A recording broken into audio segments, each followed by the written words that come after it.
Well, good morning. Very warm welcome to all of you who are tuning in for this live webinar from Soho Editors. My name is John Williams. I'm one of the I'm the head trainer at Soho Editors, and we're going to be getting into using Photoshop and After Effects together, combining them together to bring still images to life. So we're going to be looking at lots of things on this webinar.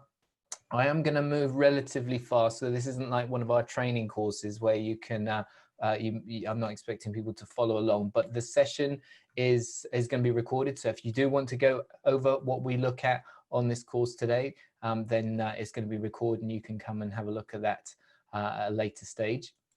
I'm going to start off in Photoshop. So I'm just going to stop my share here for a second and we'll get into Photoshop. So just give me a second. I'll close down my slide and I'm gonna go over, share my desktop. Okay, so if you are joining us this morning, thank you very much for tuning in. We are going to be bringing this still image to life. We're going to look at some of the newer tools in Photoshop as well as some old tools in Photoshop to help us with that task. And then in After Effects, we're going to use some classic tools to bring it to life and enhance it a little bit. So let's get started. Okay, so with Photoshop, before we get this moving inside of After Effects, we're going to need to separate this fox from the background. And in order to do that, we need to select it. Now, there's lots of different selection tools we have in Photoshop. Every few years, they bring out a new type of way of selecting things, and they get smarter and smarter as the technology increases. One of my favorite tools for selecting things, probably the most useful one up until now, has been the quick selection tool. But there's a new one for users of Photoshop 2020 called the object selection tool, and that's the one I'm going to start off with. If I grab my object selection tool, I can click and drag to select an area of an object, in this case, clearly the fox area. And when I release, my selection automatically finds as close an edge as it can using things like edge detection, color, and focus. And so it's given me a really good selection. It's not perfect, but it's a really good start on some images. If the background was very constant or flat, you would get a much even better result. In this case, I'm now going to go over to my quick selection tool to be able to modify my object selection. I'm going to zoom on in and I can see I have missed out a few areas like the nose. So with my quick selection, I'm just going to add in that little nose there, and I lost a bit of the ear there. I lost a bit more of the ear here. I'm just going to go around quickly. If I hold down spacebar when I'm zoomed in, that's just going to allow me to navigate around my image. So I can see, oops, no, I don't want that bit. I want to take that bit away so I can change from a add selection to subtract selection option there. So I say subtract that bit. Subtract these little bits here, but I want to go back to add. I want to add in this paw. So we're just going to get this cut out in Photoshop before we can bring it in and bring it to life in After Effects. So that's most of it done. The shortcut to change the tool from plus to minus is the Alt key. So if you can see that's minus, that's plus. So if I have Alt, then I can say minus that from selection, and maybe include a bit more of that hair. So when I've done a selection like this, then we can actually go and tweak it in a menu called Selective Mask. And if I click on Selective Mask, it takes me into a unique little workspace where I've just got tools and views to be able to tweak my selection. I'm in the black and white mode. I'm going to pop it over to onion skin, which shows you your selection on a semi-transparent version of the background. You've got the marching ants option. You've got a variety of options here. If I go to overlay, this is often a really helpful mode to be in.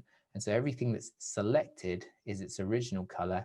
Everything that's not selected is red, overlaid with red in this case. So I can see if I've missed any bits like these tiny little details of here. I can say, oh yeah, include those bits there. And then they get included in selection. And if I've missed any bits, oops, like that, And if I want to exclude any bits, I think I've excluded all the bits. I can tweak that there. Now, what I really want to do in the Selective Mask menu is I want to go over and have a look. And I've only got selection and tweaking selection tools in the Selective Mask mode. And this one here is called the Refine Edge Brush tool.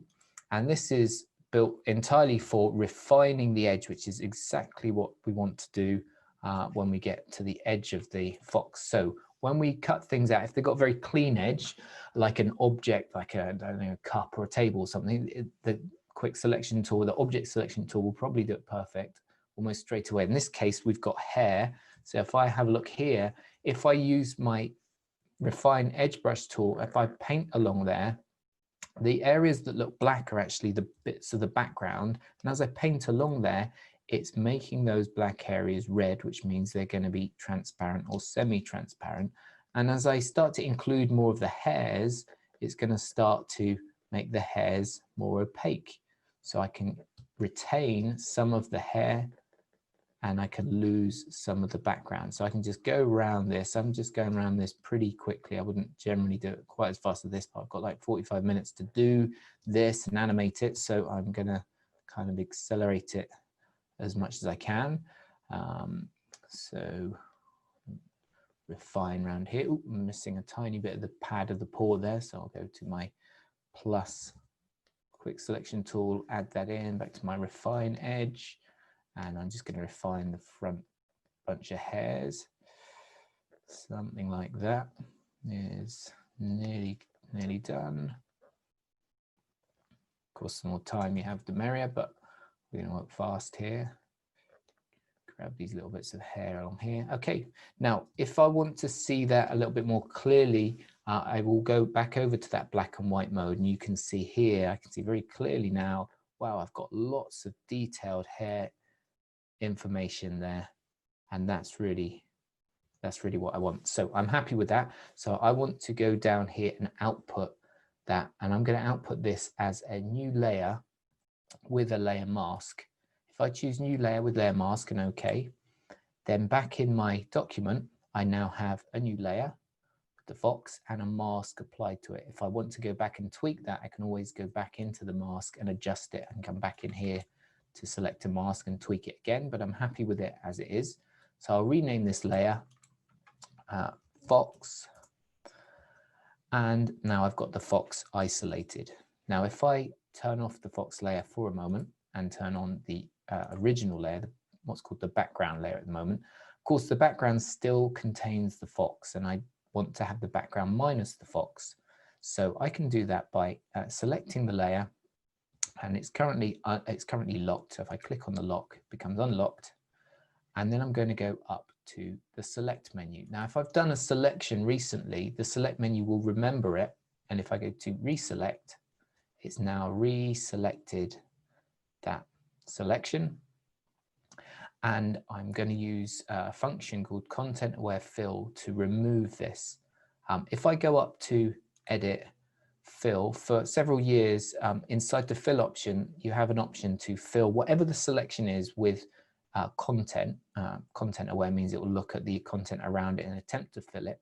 But actually, there's a slightly newer way of doing that. And if I go down to content aware fill, this is going to give me a few more manual controls. Now I'm going to do this and it's not going to look right to start with. We'll tweak it. So I go into my content aware fill, and you can see this is the image. The area that it's going to fill it with, the content it's going to fill it with, appears as green. And over here on the right side, it's going to show me a preview of what it would look like. Now, it's actually not looking very good. The reason it's not looking very good is my selection here is really too tight to the edge. So before I actually run this process, I'm going to cancel it. I'm going to go to my selection, and I'm going to go up to select. I'm going to say modify, and I'm going to expand the selection.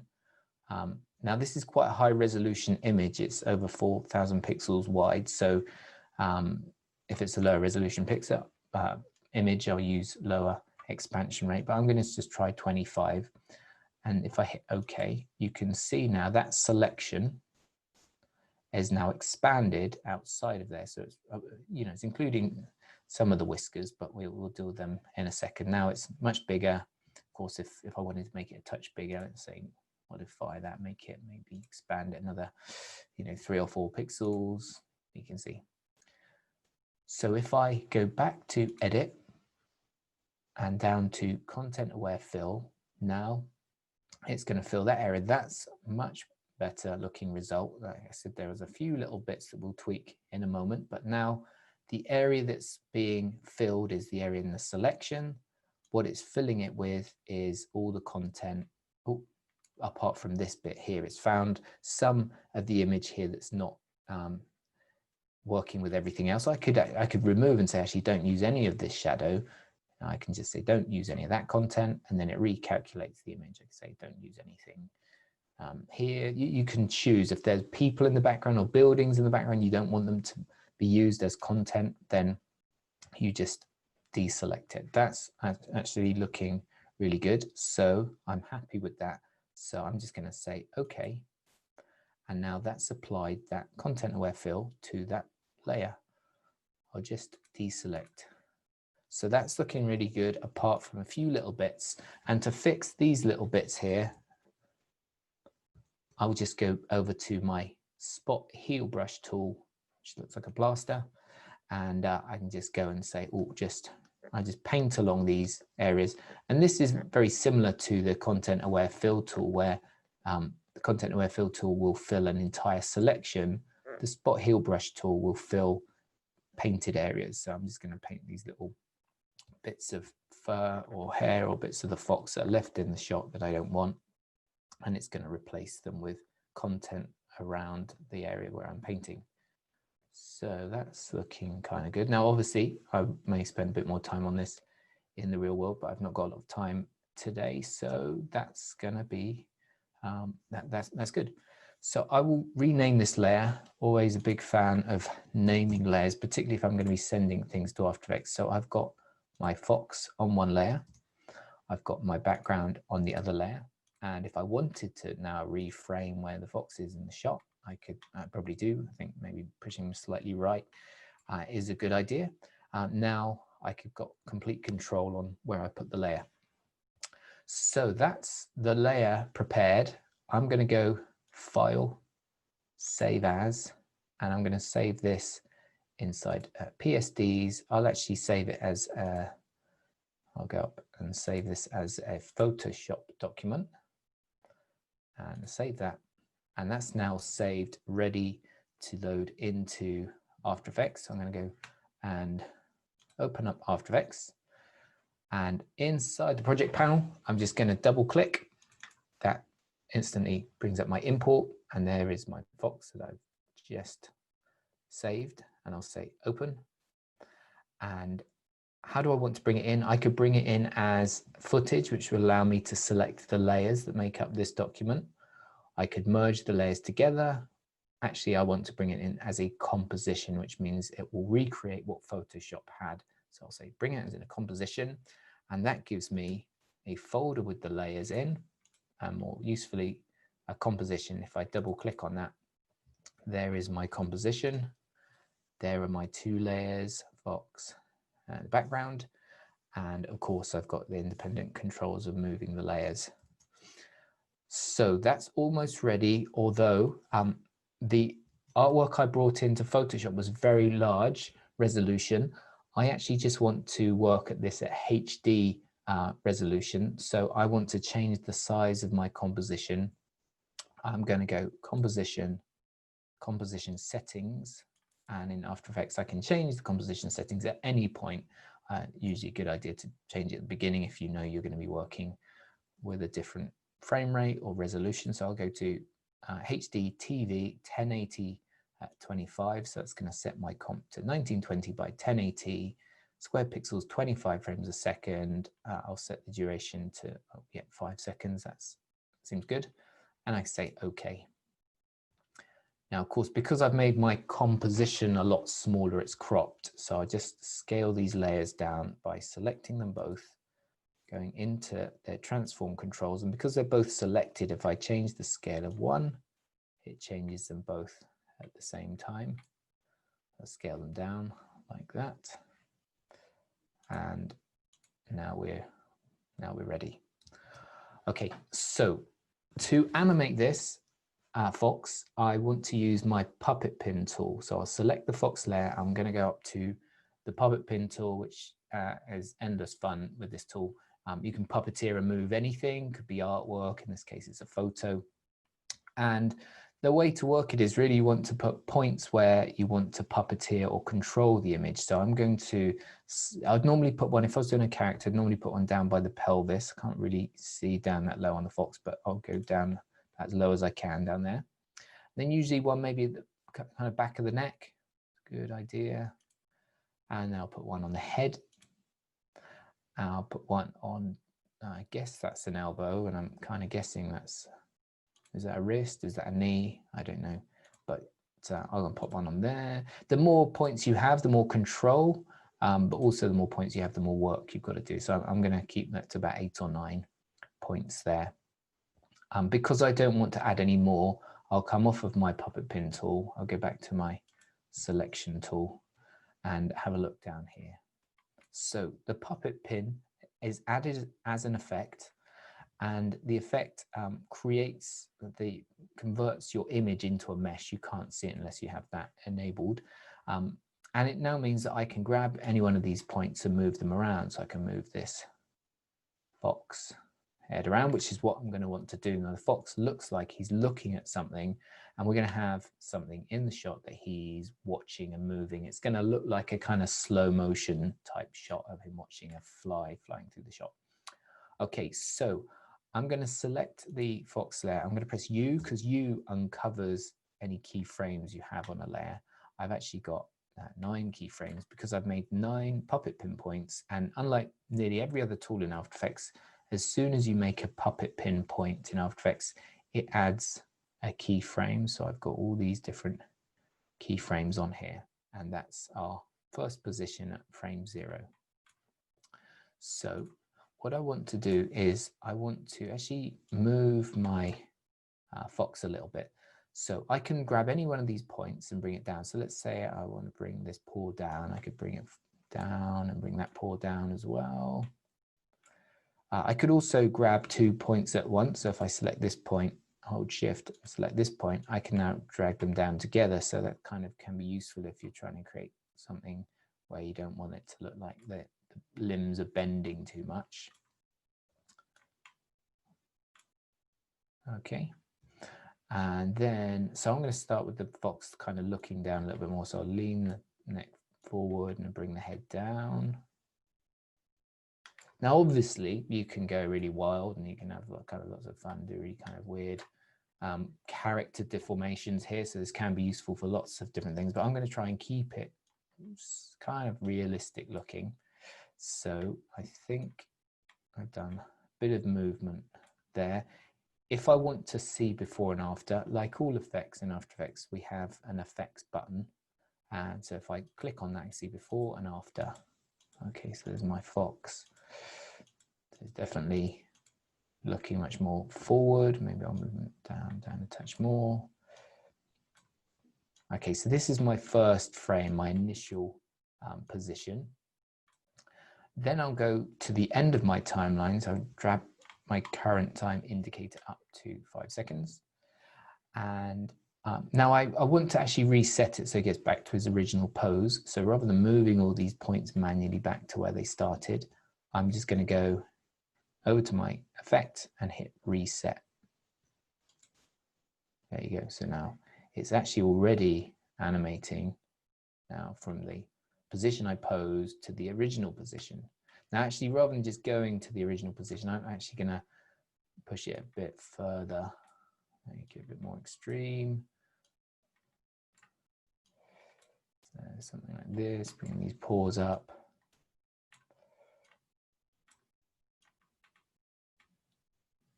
Okay, so if I now hit spacebar, I can play that back. It's going to take a few moments. I'm just going to drop my resolution down to half. That's going to give me probably more like real time. Yeah, so almost real time playback. Okay, so my fox is now moving. Now I'm going to do lots of other things to this shot because if we're just staring at that fox moving, it's not totally convincing. We want to have a bit of movement and background. We have this other thing in the shot. So that's stage 1 done. I'm going to go and save there. And now I'm going to jump back to Photoshop because I've got my next object that's a fly. I've got this fly that I also want to prepare and bring into After Effects. Now I'm going to do this, this is some similar techniques, some different techniques. I'm not going to do the whole thing because it actually takes more time than I've got right now. So I'll do my object selection. You can see it does it. It's tricky on this shot because it's going progressively out of focus. So I'm going to use the polygonal lasso tool. And with that set to add, I'm going to say, actually, I'm just going to just click and draw around and say, yeah, include that part of the wing and that part of the wing. And then include this kind of leg. And include this leg.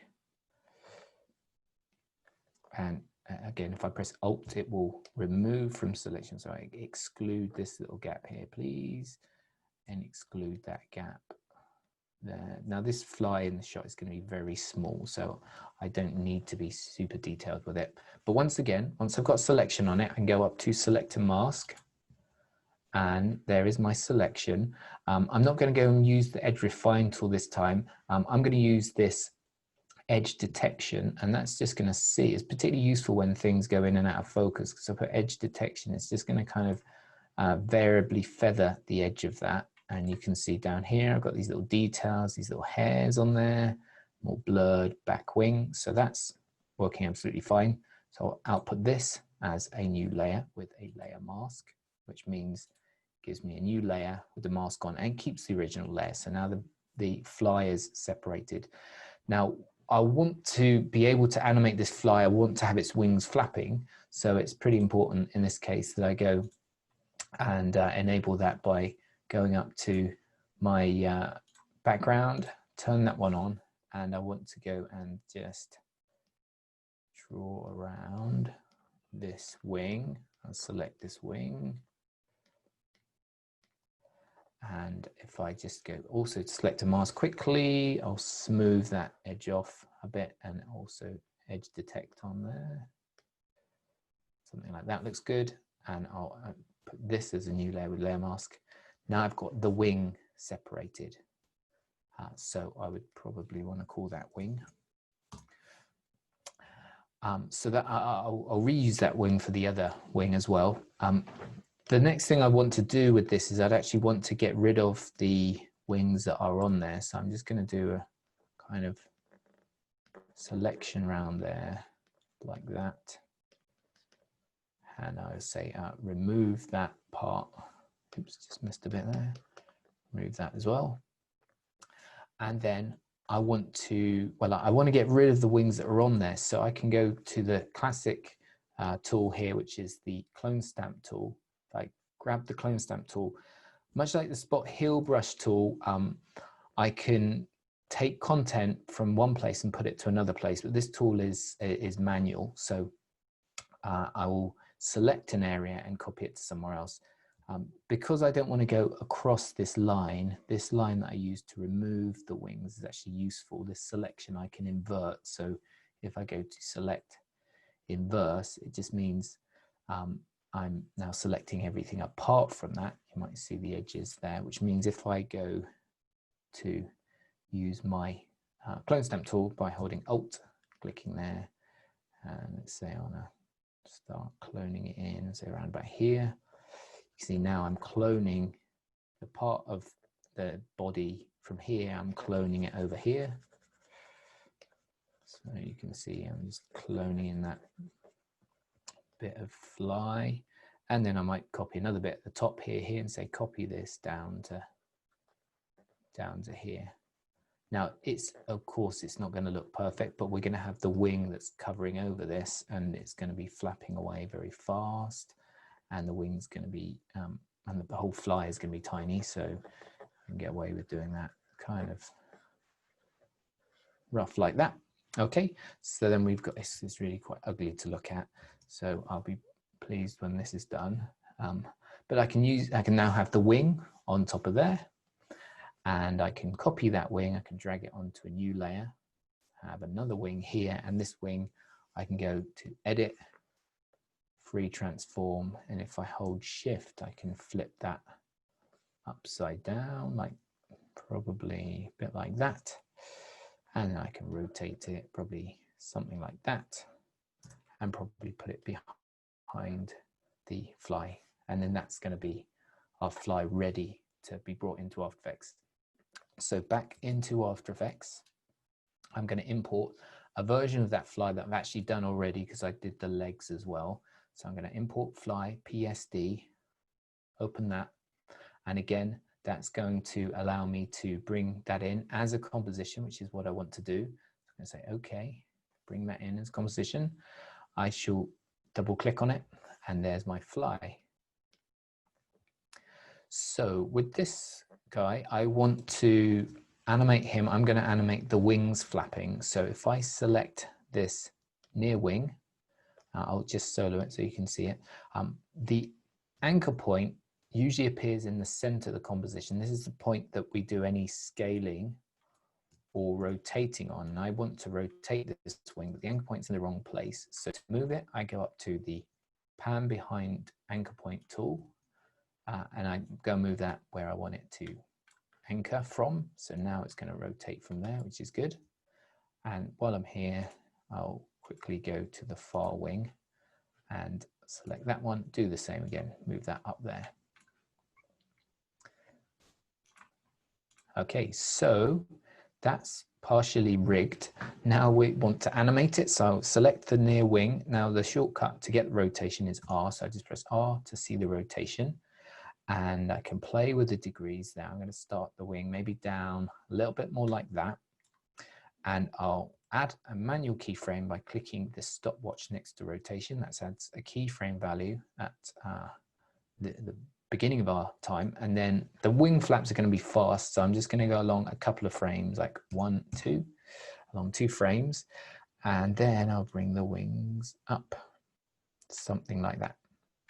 Now, if I had, had the time, I would probably add a bit of 3D rotation to these wings, but because it's going to be very small, we don't need to add too much of that. So I'm just going to have that one there, and then I'm going to go another 2 frames along, 1, 2, and then I'll just copy and paste the first keyframe rather than manually moving it back. If I click on it, go Command C on a Mac or Control C on a PC, and wherever the current time indicator is, if I paste, it pastes it there. So now I've got 1 wing flap.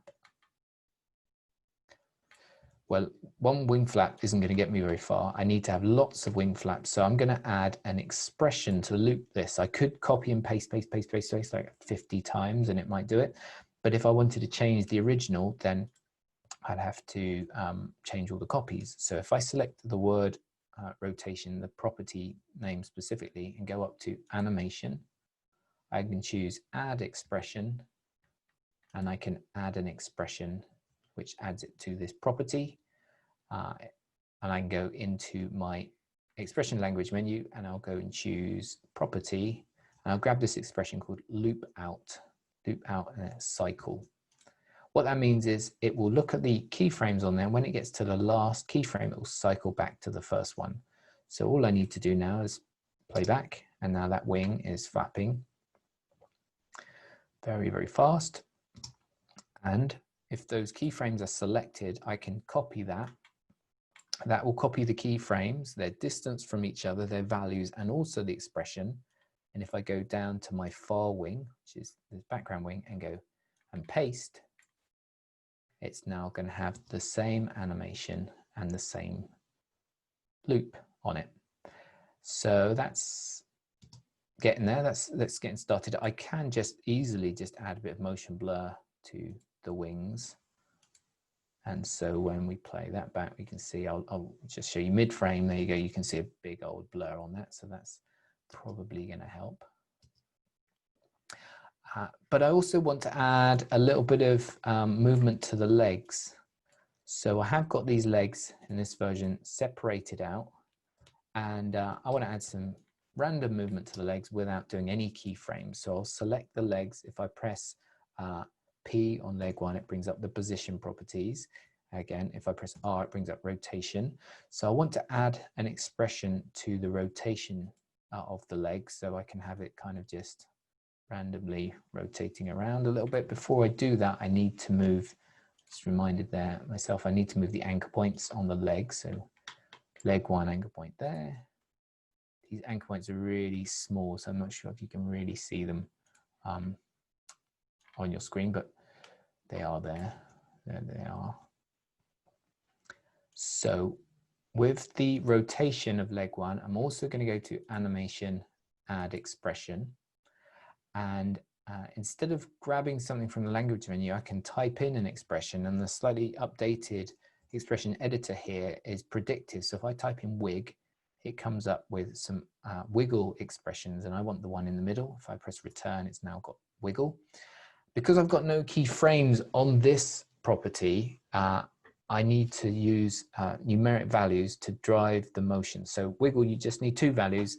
One value is, the first value is how many random movements per second, and the second value is how much movement. So for example, if I said 3 by 30, it means every second it's going to do 3 random movements to a maximum of 30 degrees because I'm on rotation. If it's position, it'd be 30 pixels at the scale. So you can see that leg is now doing its own thing. Now it's probably doing it too much and too frequent, so I might slow that down and bring that value down. So I can just change these values and it'll update.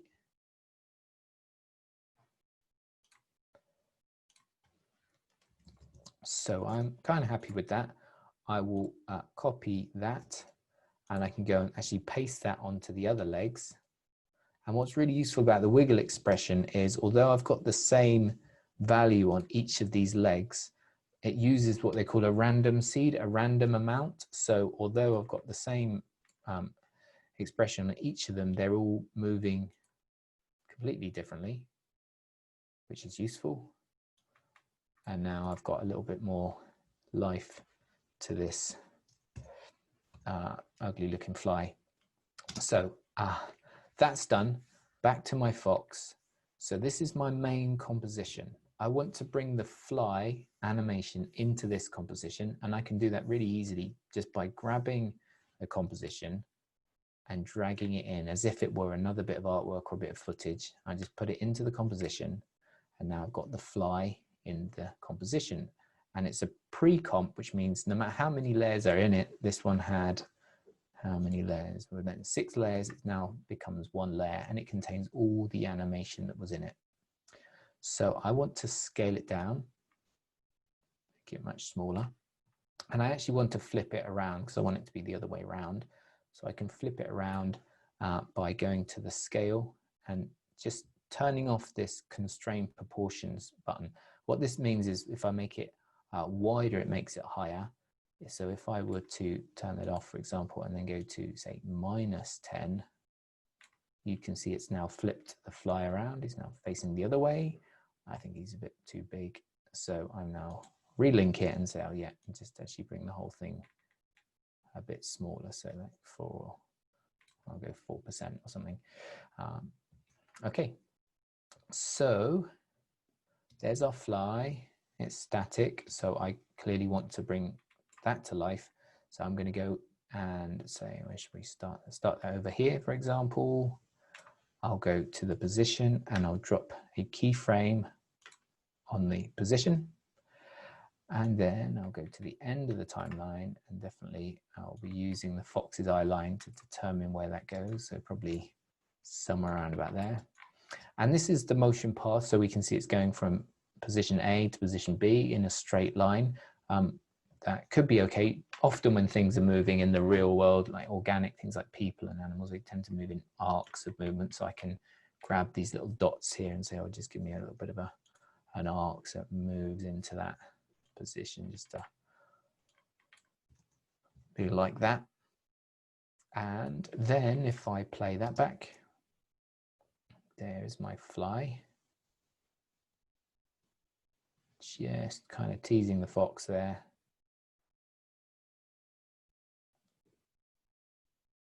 And if I wanted to change anything about the fly, I could do, you know, anything about the fly animation. I can go back in here, not that I need to, but for example, I could go back and say, oh yes, I want to slow down the wing animation.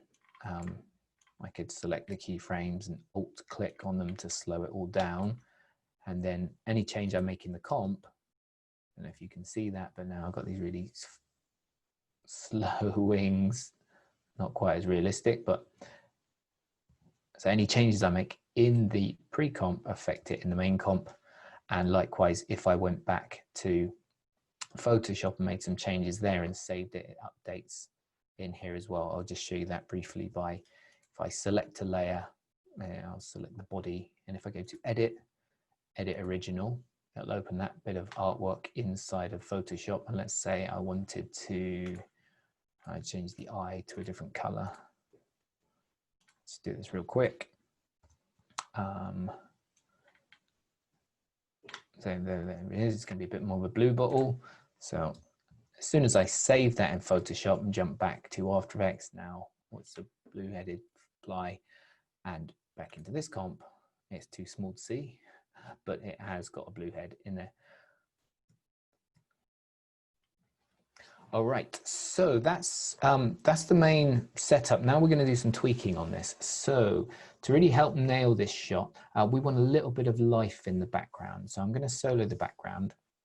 Now, in reality, if this were filmed, it looks like there's a strong light coming through. I imagine there'd be a slight breeze. It'd be moving the leaves. And if the leaves are moving, the dappled light, the shadow would be moving. So I've got a really great effect called, well, you can use a few different ways of, there's a few different effects that do this, but in the distortion menu, we've got all these different ways of distorting the image. And there's this one called turbulent displace. And if you put that onto anything, it kind of distorts it. If I just put the amount up, you can see it's almost like you're looking through glass. You can use this on footage. In this case, we'll put it on this still image. You can change the amount. You can change the size. In this case, I'll bring the size down to about 20 or 30, something like that. Now, if I toggle that on and off, you can see there's a subtle difference, probably not that different. I'll increase it just so you can see a bit more clearly. But what we can do with this effect is we can actually have it change over time. And that's what this evolution control is called. If I spin this dial around, you might see on your screen, it's just evolving through. And that's exactly what we want to do. We just want it moving over time. So if I'm at frame 0, I can add a keyframe to an effect value up here by clicking. So now that's 0. I'll go to the end of the timeline, and the evolution is measured by degrees actually. So if I increase the degree counter, when it goes above 360, it goes 1. This is revolutions and this is degrees. So if you want it to go a number of complete revolutions, you put the number in here. So let's say 5. And now if I play that back, I'll just zoom in so you can see there. Just wait for that to load into the RAM. That's now got a kind of liquidy, watery kind of feel to it. Okay, it's probably a bit too much, so I'll just go back here and bring that down to maybe 4 revolutions and reduce the size. But you get the idea. It might look a little bit unnatural. You can just play with the size and the amount to get that correct. But once we've got our layers here, of course, these are what's in focus, this is what we're looking at. It's just nice to have little subtle movements in the background.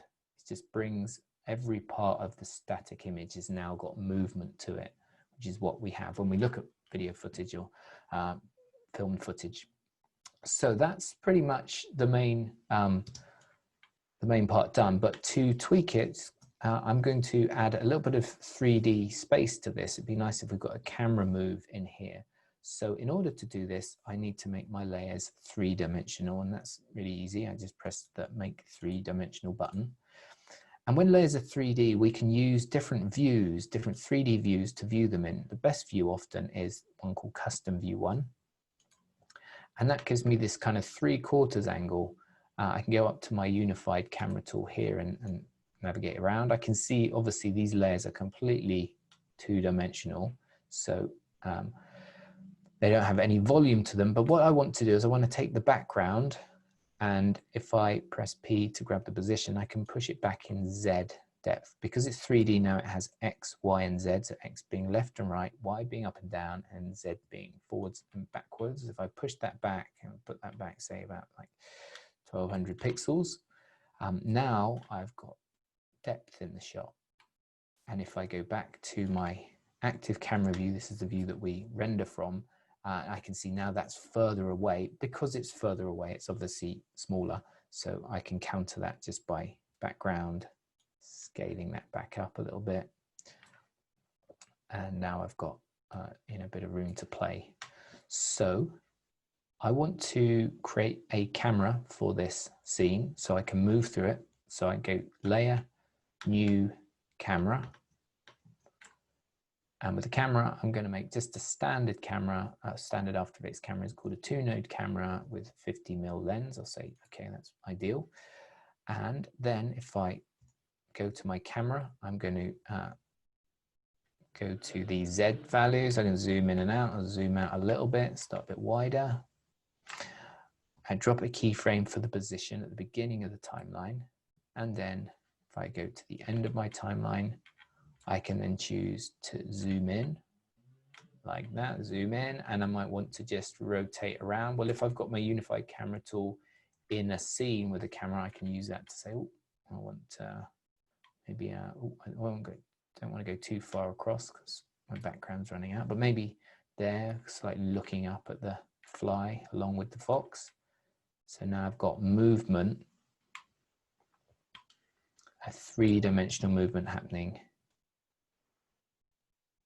Okay, it's just going to take a few moments to process now because that's quite a few layers doing effects at the same time. But once that's all processed, that will play back real time. So now,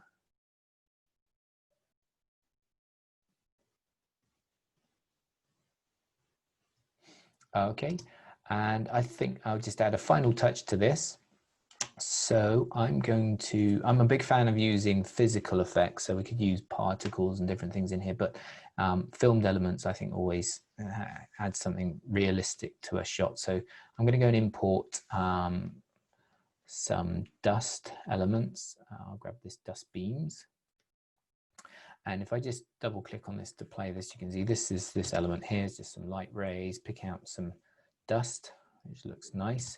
So if I bring that into the composition, of course I can't see anything because it's black or it's white dust on a black background. Well, I can really easily solve that by going into my modes and just changing my blending mode. So if you have something filmed on a black background, like often elements like dust and smoke and particles and things put into water tanks, you can just change the method to screen, which means everything black will become transparent, everything white will become opaque, and everything kind of gray, like the dusty here, will be semi-transparent. So I'll select screen, and then straight away I've got that element in the shot.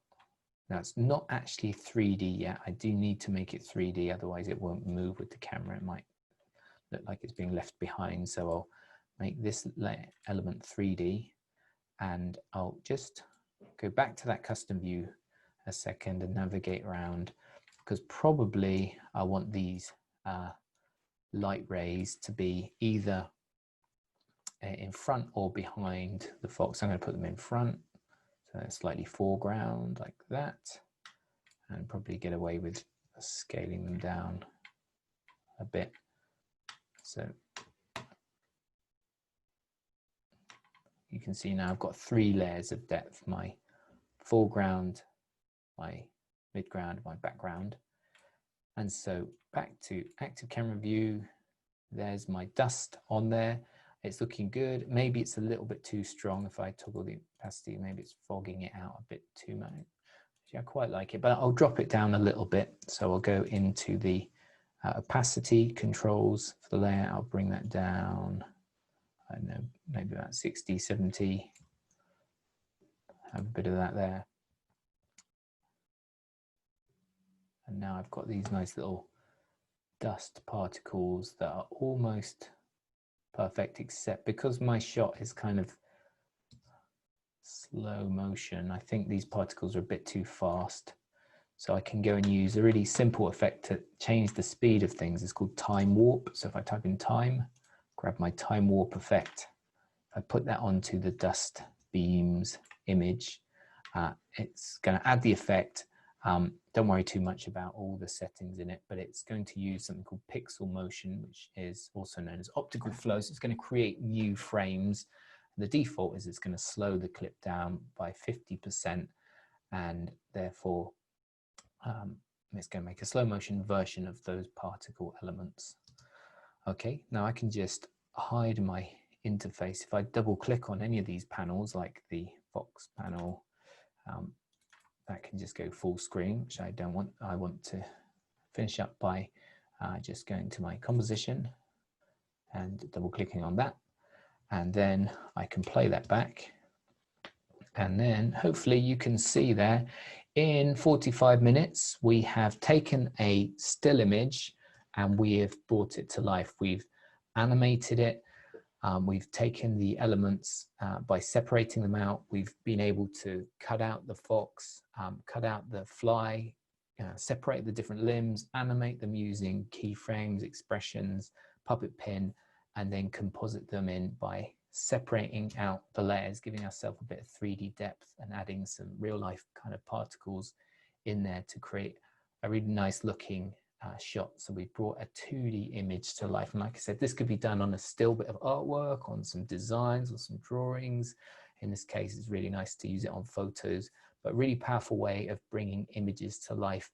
And I don't know how you're finding things at the moment, but a lot of shoots have been shut down because of safety reasons. Working with After Effects, Photoshop, even things like Cinema 4D is a powerful way of communicating ideas without needing to go out and film things. So I hope you've been able to pick up something and maybe get some inspiration for what is possible inside of After Effects and Photoshop, and definitely offer you the opportunity to learn a lot more stuff on one of our live online courses. Soho Editors, all our courses now are online, and we run them in a similar way to this, but I must admit we run them a lot slower and easier to follow along, and we send you the material ahead of time. But hopefully you've got a flavor of what you can do with After Effects, with Photoshop. And yeah, thank you very much for tuning in, and I just wish you a good weekend and stay safe. Thank you very much.